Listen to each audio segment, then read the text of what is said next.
পাপের কারণে তিনটা বিপদ নেমে আসবে পৃথিবীতে। এক, ভূমিকম্প হবে। দুই, আকার আকৃতি পরিবর্তন হবে। সন্ধ্যায় ছিল মানুষ, সকালে হবে শুকুর বা বানর, শোর বা বানর। একবারে সকালে আস্ত শোর হয়ে যাবে, আস্ত বানর হয়ে যাবে, মানুষ মানুষ হবে, এ কথা মোহাম্মদ সাল্লাল্লাহু আলাইহি ওয়াসাল্লাম বলে। তিন, মানুষের উপরে সমস্যা নেমে আসবে, ঝামেলা, সমস্যা। মসজিদে মারামারি, মাদ্রাসায় মারামারি, রাস্তাঘাটে অন্যায় অবিচার, রাহাজানি, কেউ কাউকে মানে না। তারপর আপনার জমির দাম যা, রেস্ট্রি খরচও তাই। চতুর্দিক থেকে সমস্যা ঘেরে নেবে মানুষকে। এক, ভূমিকম্প। দুই, আকার আকৃতি পরিবর্তন। আকার আকৃতি পরিবর্তন হয়ে কি হবে বলেন তো? শুকুর বানর, সৌর বানর হবে। তিন, সমস্যা নেমে আসবে মানুষের উপরে।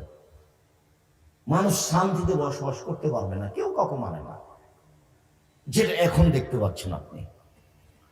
পাপ তিনটা দেখেন, এদা সারেবুল খমরা, যখন মানুষ নেশাদার দ্রব্য পান করবে তখন এটা হবে।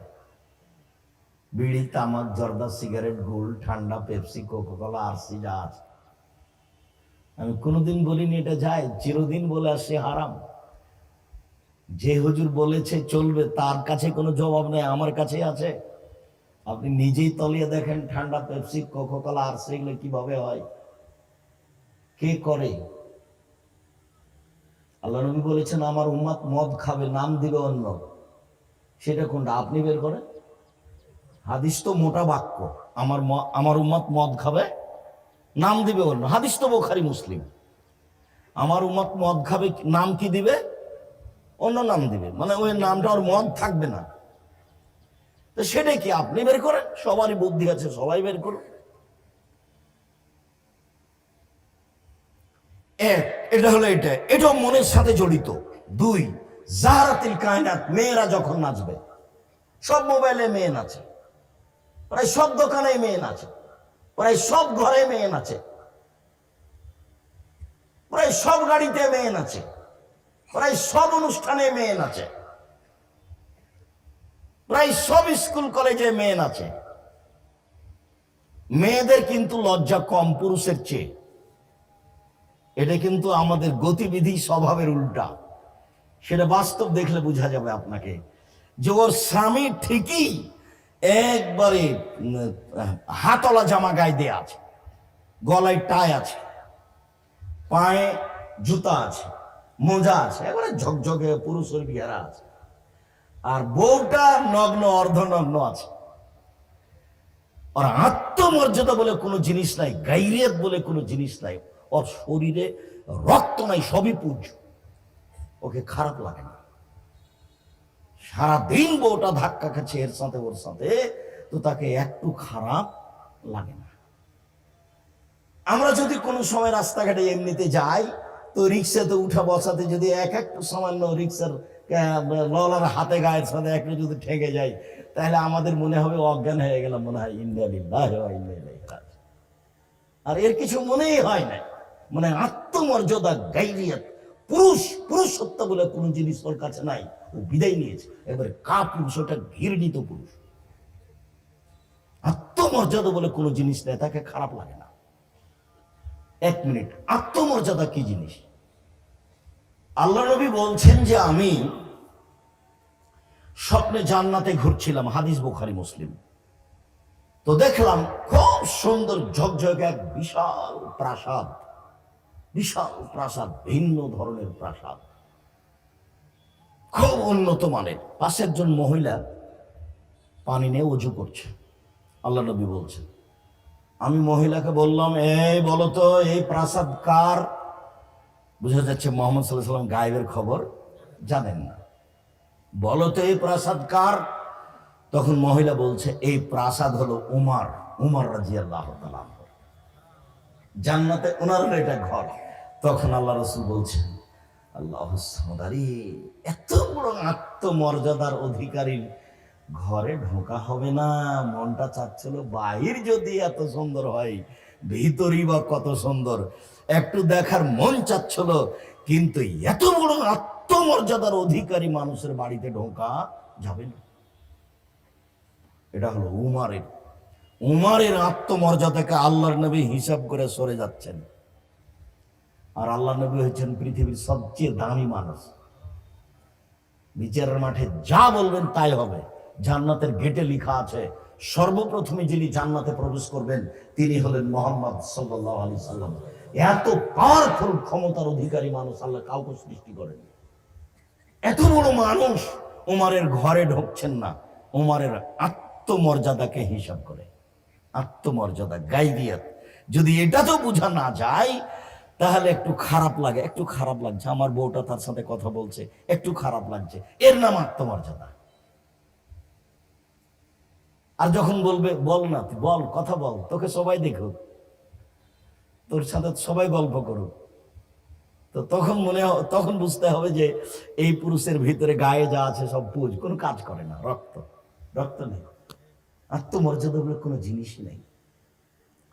মেয়েরা যখন নাচবে, মেয়েরা নাচলে মনটা ভালো লাগে, চক্ষু ঠান্ডা হয়, কলিজা ঠান্ডা হয়। তো ল্যাংটা মেয়েকে দেখে চক্ষু ঠান্ডা করে, কলিজা ঠান্ডা করে জান্নাতের মেয়ে ভোগ করা যাবে? অত সহজ ব্যাপার? জান্নাতের মেয়েদের ব্যাপারে আল্লাহ চ্যালেঞ্জ করে বলেছেন, জান্নাতের মেয়েদেরকে মানুষ কোনোদিন স্পর্শ করেনি, জান্নাতের মেয়েদেরকে জিন কোনোদিন স্পর্শ করেনি। ওদের মাথার চুল হলো কোঁকড়া কোঁকড়া, কুচকুচে কালো, ওদের চক্ষু হলো লম্বা লম্বা, টানা টানা, ডাগর ডাগর। ওরা ভিন্ন রূপ চেহারার মানুষ।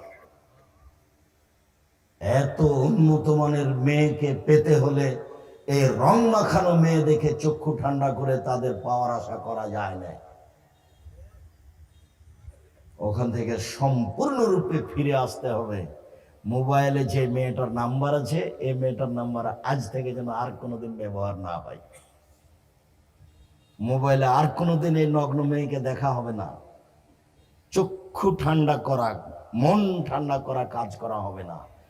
তো ওরা আল্লাহকে কষ্ট দেয়, ওরা নবীকে কষ্ট দেয়, তো আল্লাহ বলছেন ওদের উপরে অভিশাপ। তারপরে আল্লাহ বলছেন ওদের জন্য অপমানজনক শাস্তির ব্যবস্থা করা হয়েছে। অপমানজনক শাস্তি। লোকটা অন্যায় করেছে, 10 জুতা লাগাও, এটা হলো একটা শাস্তি। লোকটা অন্যায় করেছে, ওকে মাটিতে থুতু ফেলে চেটে নিতে বলো, এটা একটা শাস্তি। এটা হলো অপমান। তো জাহান্নামে দিবে মানুষকে অপমানজনক শাস্তিতে। তো ওরাই যারা মন মতো চলেছে, মনের সাথে চলে, যারা মনের সাথে, মন যেটা চাই সেটা করে। তো ছবি মূর্তি একটা মন মতো চলা কাজ। সুন্দর করে অ্যালবামে ছবি রেখেছে, এটা হলো মনে চাই, রাখি, এর সাথে ছবি উঠাতে চাই। বিমানবন্দরে যখন আমি ঢুকি তো কোনো কোনো মহিলা, কোনো কোনো পুরুষ এইভাবে অনুরোধ করে, একটা আমার ছেলের সাথে ছবি দেন ভাইজান, একটা আমার ছেলেটাকে আপনার পাশে দাঁড়িয়ে একটা ছবি নিই। আমি জি না, এ কাজ আমি করি না। মিডিয়াতে যেটুকু আসছে এইটুকুর জবাব কি হবে আমি নিশ্চিত নই। কথা বুঝতে পারেননি?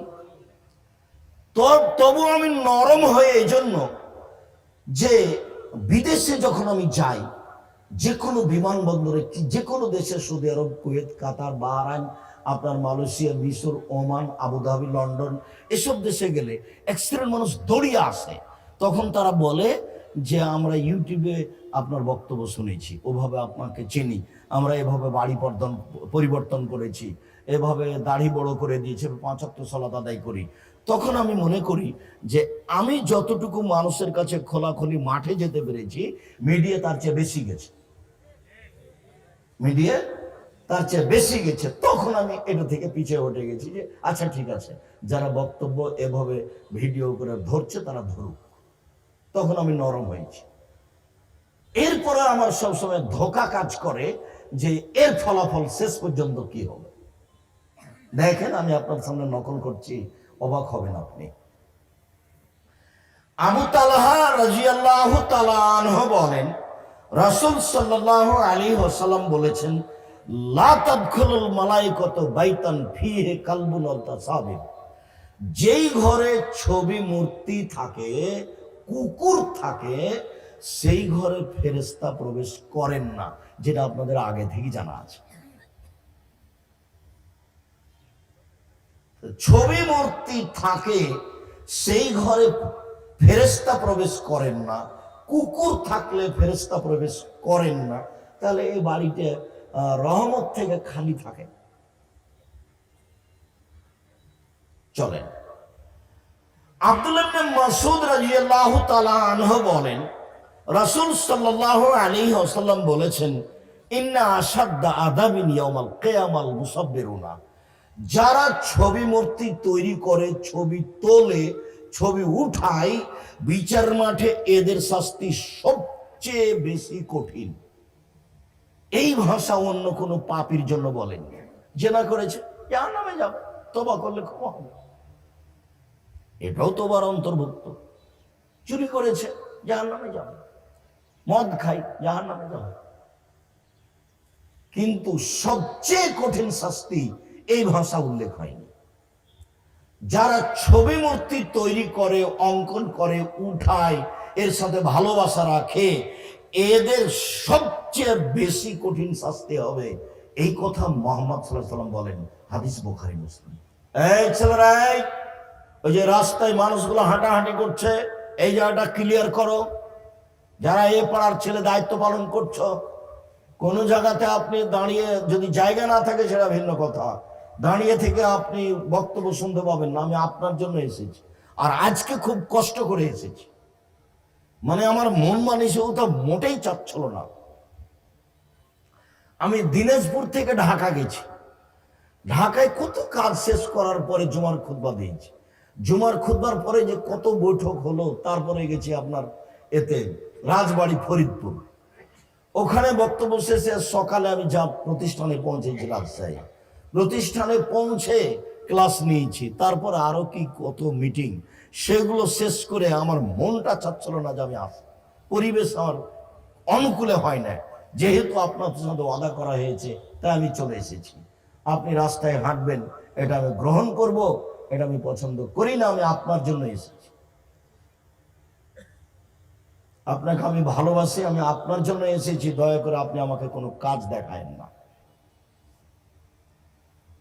অল্প সময় ভদ্রতা বজায় রেখে সব কাজ ত্যাগ করে কিছু কথা শোনেন, আপনার কিছু না কিছু আমি উপকার করবই করব ইনশাআল্লাহ। ওই হাদিসের তিনটা কথার মধ্যে দুইটা বলে তৃতীয় নাম্বারটা ছেড়ে এসেছে, চট করে মাথায় ধরে ছোটা বলে আসে, আবার এখানে আসছে ইনশাআল্লাহ। তিনটা পাপের কারণে তিনটা বিপদ নেমে আসবে, কথাটা শেষ হয়নি।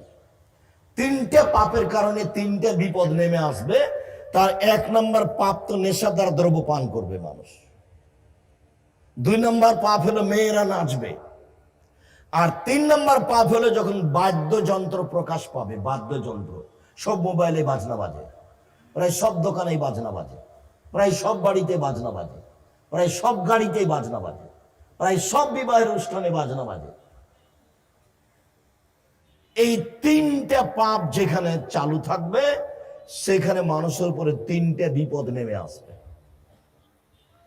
বিপদ তিনটা মনে করে নেন ভালোভাবে।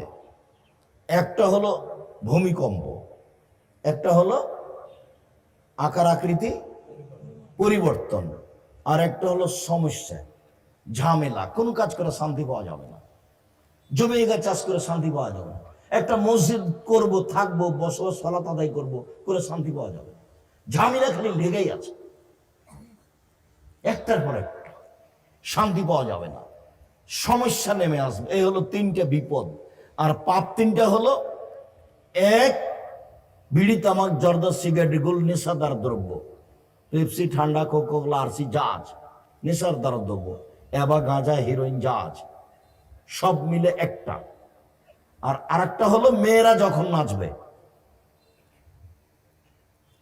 প্রতিষ্ঠান চলে না মেয়ে নাচানো ছাড়া।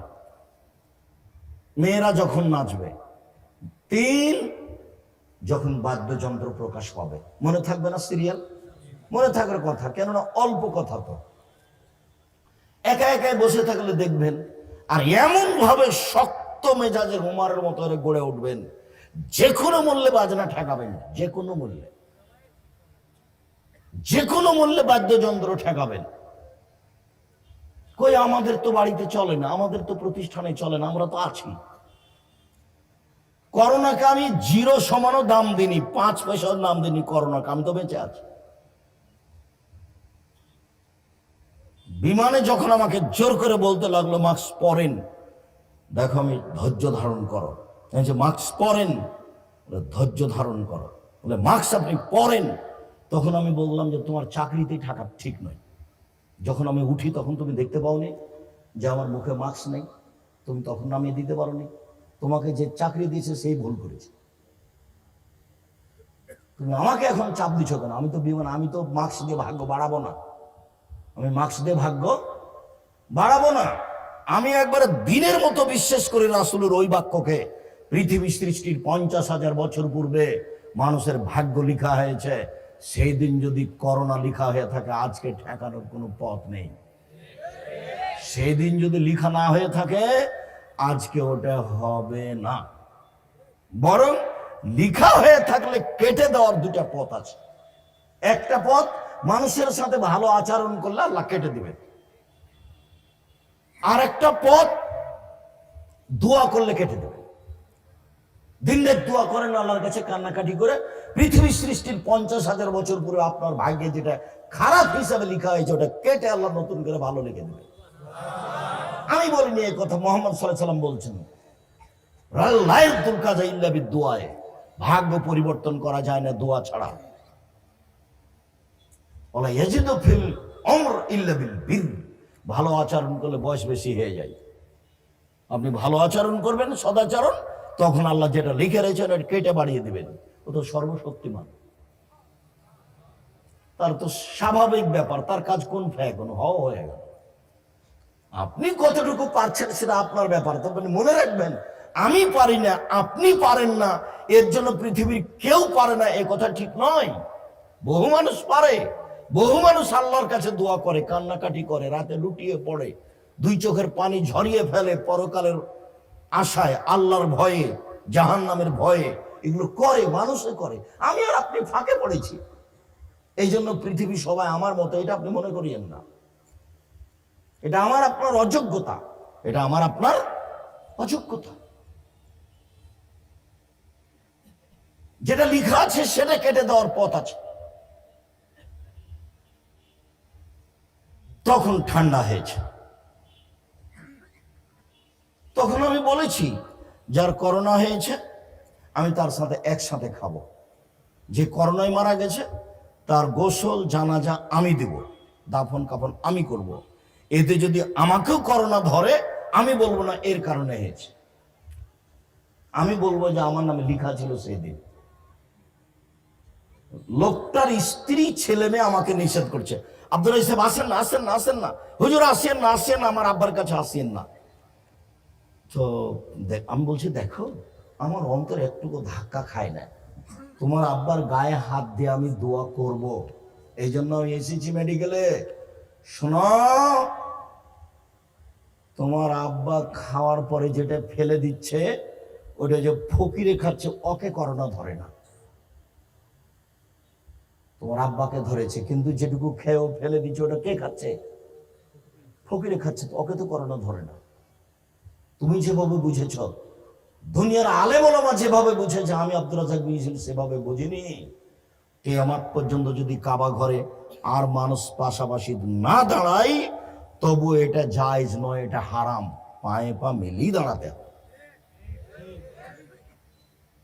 তো সরকার, মসজিদের সভাপতি সিগারেটে বলে দিয়েছে, কেউ যেন 5 জনের বেশি না ঢোকে, 3 ফুট পর পর দাঁড়াও।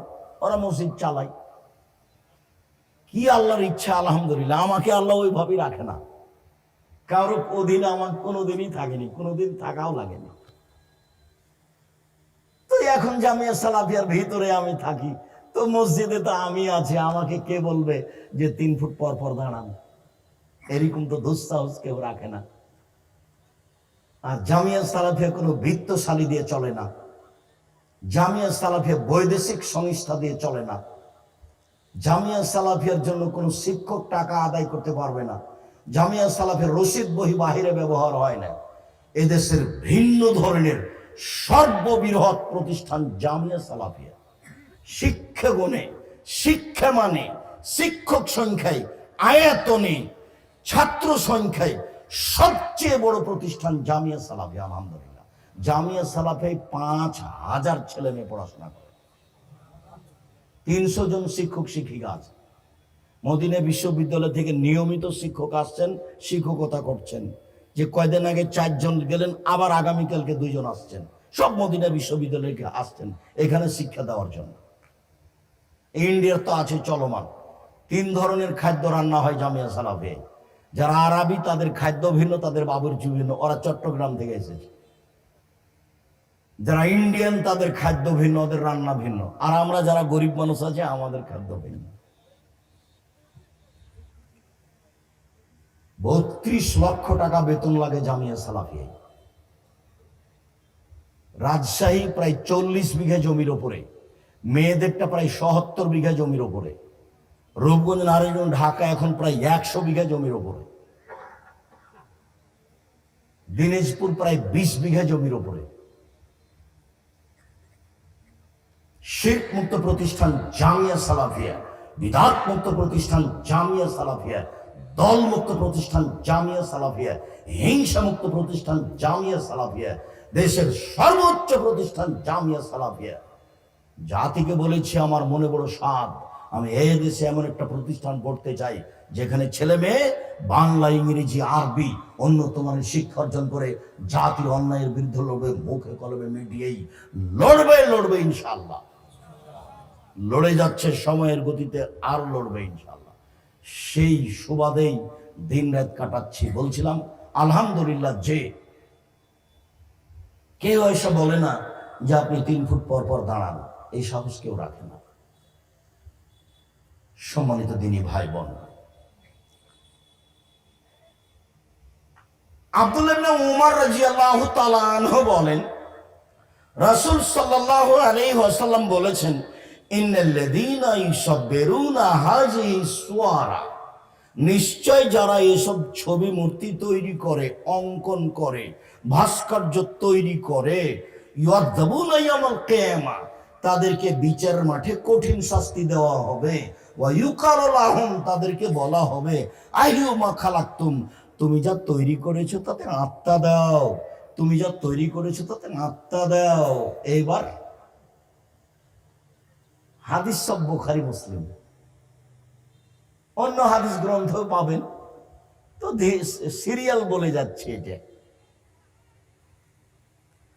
আব্দুল্লাহ ইবনে আব্বাস রাদিয়াল্লাহু তাআলা আনহু বলেন, রাসূল সাল্লাল্লাহু আলাইহি ওয়াসাল্লাম বলেছেন, মান সাওয়ারা সূরাতান, কে যদি একটা ছবি বানায়, একটা যদি মূর্তি বানায়, উযবা, তাকে পিটানো হবে, কুল্লেফা, তাকে বাধ্য করা হবে, আইয়ান ফোখা ফিহা, আত্মা দিতে, ও লাইসা বিনাফিক, আত্মা দিতে পারবে না। পিটন খাবে ঠিকই, কিন্তু আত্মা দিতে পারবে না। এটা তো তার ক্ষমতার বাহিরে। মানুষকে আত্মা দিতে পারবে? এটা কি মানুষের আয়ত্তের ভিতরে আছে? কোনোদিনই নয়। সবচেয়ে কঠিন শাস্তি হবে। এটা মানে শিরকের সাথে সম্পৃক্ত আছে। এই জন্য ছবি মূর্তি মানুষ ভালোবাসে, ওকে মানুষ সম্মান করে। সরস্বতী, ভগবতী, কালী, দুর্গা, এদেরকে ওরা ভালোবাসে। লাত, মানাত, উজ্জা, এগুলোকে সৌদি আরবের আল্লাহ রাসূলের বাপ, চাচা, দাদারা, আত্মীয় স্বজনরা, দেশবাসীরা ভালোবাসত। আরো আপনি অবাক হবেন,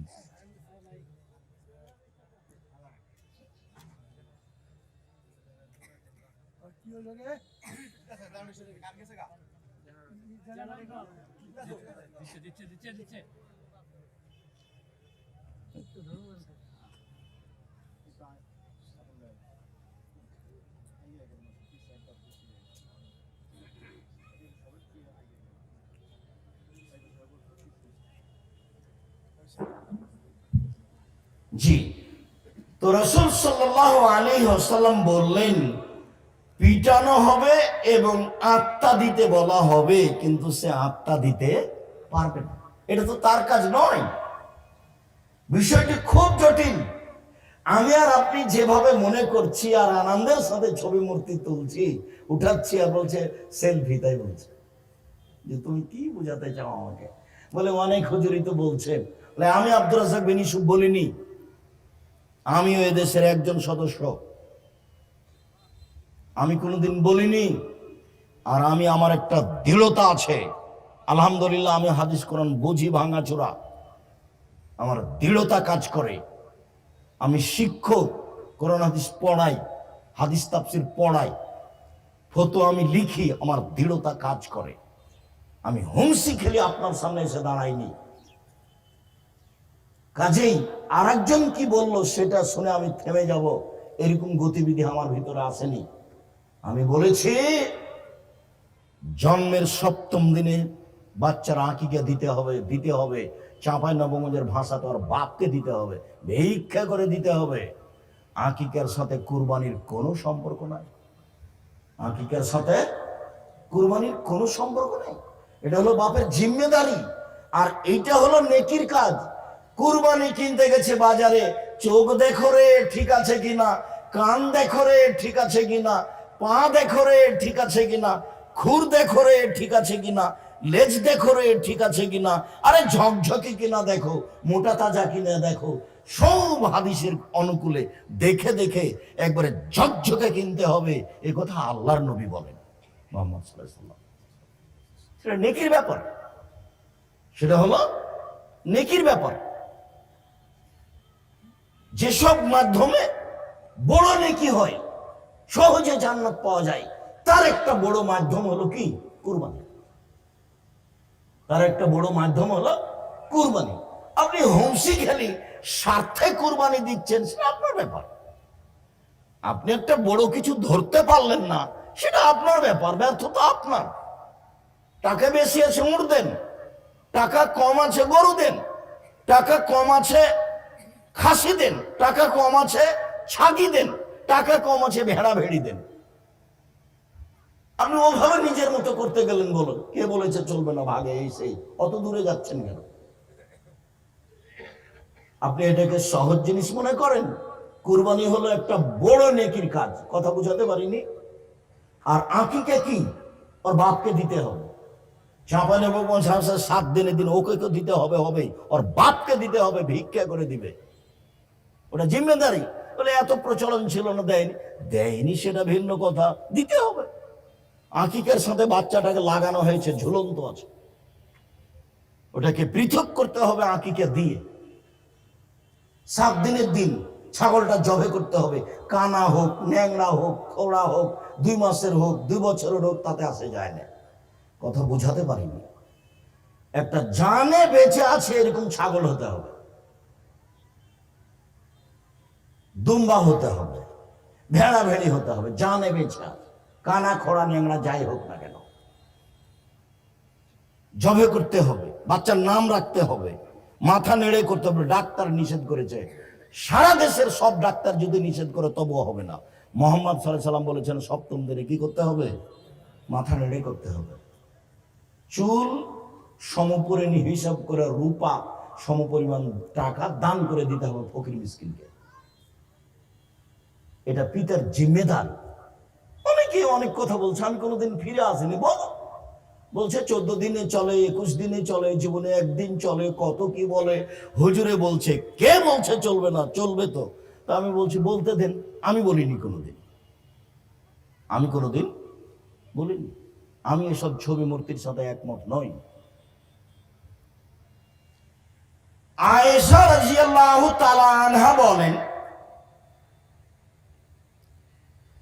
লাম ইয়াকুন ফি বাইতিহি শাইয়ান ফিহা আসসূরা আও তামাসিল ইল্লা নাকাদাহু। আল্লাহর নবী বাড়িতে ঢুকলেই যখন কোনো কিছুতে দেখতেন ছবি মূর্তি, এটা হলো পাত্রে, জিনিসে, যেমন আপনার স্ত্রী একটা তরকারির বাটি কিনেছে, সেটা হলো কাতল মাছ। আপনার স্ত্রী একটা আয়না কিনেছে, সেটা হলো রুই মাছ। আপনার স্ত্রী প্লেট কিনেছে, সেটা চিংড়ি মাছ আছে। আপনি একটা পট কিনেছেন আপনার ছোট বাচ্চার পেশাব পায়খানার জন্য, সেটা হলো ঘোড়া। তা আমাদের বাসাতে তো এই ঘোড়াটা 3 মিনিট থাকতে পাবে না। হয় এটা ফেরত দিব, না এটা ভেঙে দিব, না এটা ফেলে দিব, না হয় মাথাটা কেটে দিব। তা আপনার বাড়িতে মাস মাস আছে, বছর বছর আছে, আপনি একবারে খাঁটি আহলে হাদিস। এমপি আমাকে বলছে, আব্দুর রাজ্জাক সাহেব, আপনি যে আমাকে বলছেন ছবি মূর্তি নামাতে হবে, আমি খাঁটি আহলে হাদিস। যে আমি দুঃখিত ভাইজান, আমি আপনার পাশে বসে কথা বলতে পারবো না। যেখানে ছবি মূর্তি আছে আমি সেখানে বসি না। তো আপনার যদি এটা নামানো সরানো সম্ভব না হয় তো আমি গেলাম, আসসালামু আলাইকুম। আমি এটা করি না, আপনাকে আমি কষ্ট দিতে আসিনি। আমি রংপুরে এক প্রোগ্রামে গেছি, আমি কোনো মৌলানার নাম উল্লেখ করছি না। তো দেখি মৌলানা সাহেব বসে আছেন, ওটা হয়তো যারা নেতৃত্ব দেয় তাদের ঘর, হয়তো চতুর্দিকে খালি ছবি মূর্তি সাজানো আছে। তো আমি দরজায় গিয়ে দাঁড়িয়ে বলছি, আসসালামু আলাইকুম ভাইজান, আপনি এখানে? ইন্না লিল্লাহ। আরে ছবি মূর্তিতে ভর্তি আছে, আপনি এখানে বসে আছেন। তখন বলছে, আরে আব্দুর রাজ্জাক সাহেব, আপনি ছোট ভাই, মহাদ্দেশ মানুষ, আপনি তো এবার বলবেন। আরে ভাইজান, আমি এখানে বসতে পারবো না। এই ছেলেরা কে আছো, রিক্সা কোথায় নিয়ে আসো, আমি ফিরে যাব। আমি তখনই ফিরে যাব। ওর কাছ থেকে টাকা নিতে হবে, বক্তব্য দিতে হবে, এইটা আমার মাথায় ধরে না কোনো সময়। টাকা ওকে দিব, আল্লাহ ব্যবস্থা করে রেখেছে। খাটো 1 মিনিটের জন্য আল্লাহ করেনি। তখন তাড়াতাড়ি বলছে, আচ্ছা ঠিক আছে ঠিক আছে, অন্য জায়গাতে নিয়ে যাচ্ছে, অন্য জায়গাতে নিয়ে গেল। ফরিদপুরে দেখি মৌলানা সাহেব বসে আছেন, ঝকঝক খাওয়া দাওয়ার ব্যবস্থা, অনেক বড় বাড়ি, ধনী মানুষ। তা আমি দরজায় ঢুকেছি, দেখছি ভেন্টিলেটর, বুঝেন আপনারা, ঘরের যে উপরে, ওটা তো সবই ঘোড়া, সব ঘোড়া। এখন বলছি, ভাইজান, আমি আপনার ঘরে বসতে পারবো না। কেন? এইগুলো ভেন্টিলেটরে ঘোড়া তৈরি করা আছে, সেই জন্য। কি করতে হবে? ভেঙে দিতে হবে। ঠিক আছে, তাই হলো। একটা ভেন্টিলেটর রাখবো না, সব ভেঙে দিলাম। ভেঙে দেন, আমি বসছি, সব ভেঙে দিলাম, বসলাম। কতদিন এরকম ঘটেছে, ঘরে শুইতে দিয়েছে, সেই খাট হচ্ছে কি আছে, ময়ূর। ময়ূর ময়ূর বলছি, ভাইজান, আপনি মনে কিছু নিয়েন না, আমি এ ঘরে থাকবো না। কেন? এই ময়ূর কি করতে হবে? কেটে দিতে হবে। তো কিভাবে কাটবো? দা দিয়ে কোপিয়ে কেটে ফেলে দেন। ও দা দিয়ে কোপ দিয়ে কেটে ফেলেছে। তারপরে আজকে ওই হাদিসও আসবে ইনশাআল্লাহ। আল্লাহর নবী বাড়িতে ঢুকে যা কিছু এরকম থাকতো, প্লেট হোক, বাটি হোক, আপনার কোনো জিনিস শোকেজে কাঁকড়া হোক, আর যা কিছু হোক, ইলের নাকাজা হোক, তাকে একবারে ভেঙে চৌচির খান খান করে দিতেন।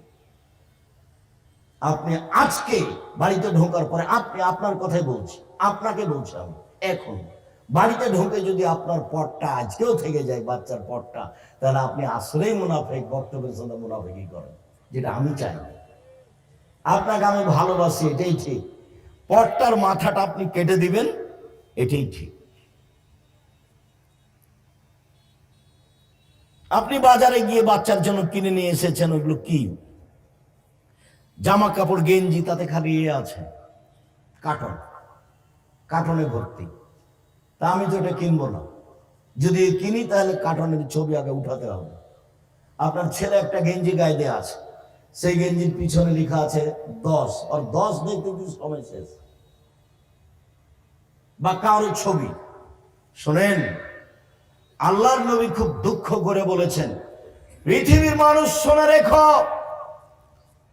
আমার বড় আফসোস, আমার উম্মত ইহুদি খ্রিস্টানের সাথে মিশে যাবে কৃষ্টি কালচারে, নিয়ম নীতিতে, অফিস আদালতে, কাজকর্মে, পোশাক আশাকে, মাথার চুল ছাড়াতে, জুতা স্যান্ডেলে।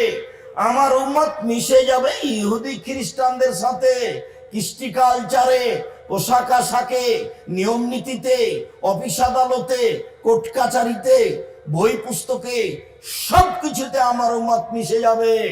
ইহুদি খ্রিস্টানের সাথে ডান হাতের বিঘত যেমন বাম হাতের সমান সমান সমান মিশে যাবে। আমার উম্মত মিশে যাবে তাদের সাথে, ডান পায়ের জুতা যেমন বাম পায়ের সমান সমান সমান, যেমন তাদের চাল চলনে আমার উম্মত মিশে যাবে তেমন। এই কথা বলার পরে তিনি তার ভাষাগত ব্যাপারে নিচে নামতে লাগলেন। নিচে নামতে নামতে বলছেন, পৃথিবীর মানুষ শুনে রেখো, ইহুদি খ্রিস্টান যদি মায়ের সাথে জেনা করে থাকে, আমার উম্মত তাদের সাথে মিশে গিয়ে মায়ের সাথেও জেনা করবে। এর জবাব কি? এর জবাব কি? আপনার চোখের সামনে আপনার ছেলেটা উপরে চুল রেখেছে, সব চেঁচে রেখেছে, এটা কার? এটা কার? কি দেখাচ্ছেন আপনি? এটা হয় কি করে? আপনার মেয়ে নখ বড় বড় রেখেছে, নখে নেইল পালিশ দেওয়া আছে। ও তো ইহুদি খ্রিস্টানদের পতিতালয়ের মেয়েদের বৈশিষ্ট্য, নখ বড় রাখা, নখে নেইল পালিশ দেওয়া। আপনি তার বাপ, আমি আপনাকে কষ্ট দিতে চাই, আমি না হয় বলেছি যে আপনি তার সৎ বাপ, আসলে কি আপনি তার সৎ বাপ? কতদিন বলেছি যে আপনি তার সৎ বাপ, আর মেয়ের মাকে বলেছি এটা তোমার খালা, এটা তোমার সৎ মা। তোমার যদি খালা সৎ মা না হয় তাহলে তোমাকে দেখে না কেন? কেন দেখে না? কাকে মা কাকে বলে? হস্তিনী আবার কিসের মা? হস্তিনী আবার কিসের মা? মা কাকে বলে? কতদিন বলেছি, একবারে বাস্তব নগদ দেখিয়েছি মা কাকে বলে। জাবির রাদিয়াল্লাহু তাআলা আনহু বলছেন, রাসূলের সাথে আমরা সবাই মিলে যুদ্ধ করে আসলাম, মদিনায় ঢুকবো। তখন আল্লাহ রাসূল বলছেন, না সবাই এখানে থাকো, সকালে ঢুকবো। আজকে আমরা এখানে থাকি, রাতে সকালে যাব। তো জাবির রাদিয়াল্লাহু তাআলা বলছেন, আল্লাহর নবী আমি নতুন বিবাহ করেছি, আমাকে বাড়ি যেতে দেন। তখন আল্লাহ রাসূল বলছেন, ও তুমি নতুন বিবাহ করেছো, তো তুমি তালাক প্রাপ্তা মেয়ে বিবাহ করেছো না কুমারী মেয়ে বিবাহ করেছো? তখন জাবির রাদিয়াল্লাহু তাআলা বলছেন, আল্লাহর নবী আমি তালাক প্রাপ্তা বেশি বয়সের মহিলাকে বিবাহ করেছি। তখন আল্লাহ রাসূল বলছেন, হাল্লা বিক্রম, তুমি কুমারী মেয়ে কেন বিবাহ করলে না? অবিবাহিতা মেয়ে কেন বিবাহ করলে না? তুমি তার সাথে খেলতে, ও তোমার সাথে খেলতো, তো তুমি কুমারী মেয়ে কেন বিবাহ করলে না? এটা আল্লাহ রাসূল বললেন। এরকম সংসারে শান্তি তৃপ্তি বেশি থাকার সম্ভাবনা থাকে, এই হিসাবে তিনি বললেন। এবার এদিক থাক, জাবের রাদিয়াল্লাহু তাআলা কি বলছেন? জাবের রাদিয়াল্লাহু তাআলা বলছেন, আল্লাহর নবী আমার আব্বা উহুদের যুদ্ধে শহীদ হয়েছেন 9 জন মেয়ে রেখে, আমার 9 জন বোন আছে, কেউ বিবাহিতা নয়, সব কম বয়সে। আমার আব্বা উহুদের যুদ্ধে শহীদ হয়েছেন 9 জন মেয়ে রেখে, আমার 9 জন বোন আছে।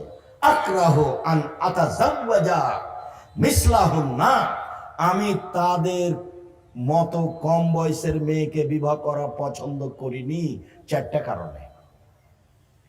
আমি আমার বোনদের মতো কম বয়সের মেয়েকে বিবাহ করা পছন্দ করিনি 4টা কারণে। এক, বেশি বয়সের মহিলাকে বিবাহ করেছি যাতে করে তুয়াল্লেমাহুন্না, আমার বোনদেরকে বিদ্যা শিখাতে পারে, তার নাম মা। আমার বোনদেরকে বিদ্যা শিখাতে পারে, তার নাম মা। 2, বলে তুয়াদ্দেবাহুন্না, আমার স্ত্রী যেন আমার বোনদেরকে শিষ্টাচার শিখাতে পারে। 3, বলে তুরাজ্জেলাহুন্না, আমার স্ত্রী যেন আমার বোনদের মাথার চুল চিরুনি করে সাজগোজ করে পরিপাটি করে রাখতে পারে। 4, বলে তাকুমা আলাইহিন্না, আমার স্ত্রী যেন আমার বোনদেরকে পাহারা দিতে পারে। হাদিস তো বুখারী মুসলিম। তা আপনি বিবেচনা করেন মা কাকে বলে? মা হলো যে বাচ্চাকে বিদ্যা শিখাতে পারে। হ্যাঁ, মহিলা মাদ্রাসা খুলেন, মেয়েদের শিক্ষার ব্যবস্থা করেন। মান কানাতুল্লাহু ওয়ালিদা ফাআল্লামা ফাসালা তালিমা আদাবা ফাসালা তাদিবাহা, কারো যদি একটা কাজের মেয়ে থাকে, তাকে যদি বিদ্যা শিখিয়ে দেয়, তাকে যদি শিষ্টাচার শিখিয়ে দেয়, তাহলে ডবল নেকি পাবে। আবার আল্লাহ রাসূল বলছেন, মান আলা সালাসা বানাতিন, কেউ যদি 3টা মেয়ের লালন পালন করে, 3টা বেটি, 3টা মেয়ের লালন পালন করে, ফাআল্লামাহুন্না, তাদের বিদ্যা শিখিয়ে দেয়, ওয়া আদাবাহুন্না, তাদের শিষ্টাচার শিখিয়ে দেয়, ওয়া যাওয়াজাহুন্না, তাদের বিবাহ শাদী দিয়ে দেয়, তো কুনাল্লাহুল সিতরান মিনান নারে, সেই মেয়ে এখন বাপকে জান্নাতে নিয়ে যাওয়ার জন্য জাহান্নামের সাথে অন্তরাল হয়ে যাবে। তিনটা মেয়ে, ওদিকে জাহান্নাম, এদিকে আছে বাপ, আর মধ্যে আছে মেয়েরা। আল্লাহকে বলবে আমার বাপ কাকে জান্নাতে দিতে হবে, তারপরে কোনো কথা। মধ্যে কে আছে? মেয়েরা। ওইদিকে আছে জাহান্নাম, আর এদিকে আছে মেয়ের পিতা, মধ্যে মেয়েরা। জি না, আমার বাপের জাহান্নাম নয়, জান্নাত ঘোষণা হবে, তারপরে এখান থেকে সরব। কেন? বিদ্যে শিখিয়ে দিয়েছে, শিষ্টাচার শিখিয়ে দিয়েছে, বিবাহ শাদীর ব্যবস্থা করে দিয়েছে। অতএব আমার বাপের আগে জান্নাত হবে, তারপরে কোনো কথা।